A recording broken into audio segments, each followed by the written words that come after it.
Greetings, YouTube. Welcome back to the channel.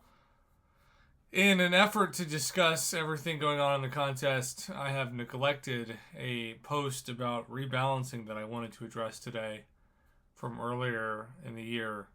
Rebalancing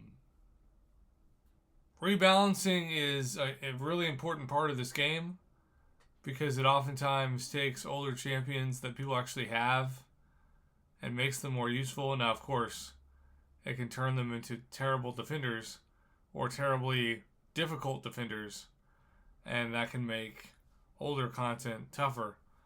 But we saw a tweak, a change in 2024 that's only continuing in 2025. Let me explain. Going into 2025, Balance is going to be taking a different approach to how we update champions in the rebalance process. Currently, the timeline is at 3 months. The Balance team will communicate whether or not a champion will be retuned. Then at 6 months after a champion's release, their retune will go live. For 2025, this second half of the process will be looking a bit different. We'll be moving to batch releases of retunes with 2 batches a year as the goal. So 2 batches a year. That's about every 6 months. That includes new champions like Patriot will be the first champion affected by this, meaning rather than his retuning coming out in 3 months, it will release with a later announced batch of retunes. For more information, for that, you can still expect Arcade, North Star, and Silver Sable's tuning updates to be released in January. We already know about Beta Ray Bill and Enchantress.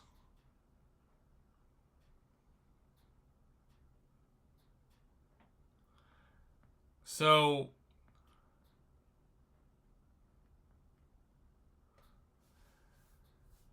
I genuinely hope, for the sake of the game, that we get more rebalancing when it comes to older champions. I know that Kabam prioritizes champions that people spend money on, and those are the newer champions. But older champions are really where the long-time players of the game are most affected by. We still are waiting for an Iron Package buff.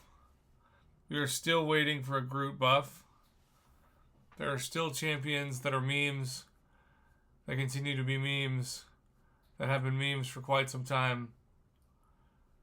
There's just no two ways about it. But at the same time, it's worth noting that Kabam is going to move, and Kabam's going to move. And their timeline is their timeline, and all we can do is sit back and be grateful for the buffs we do get. So, it's amazing to me that Iron Patriot and Groot still don't have a buff. But that is what it is. Thanks for watching. Have a good one.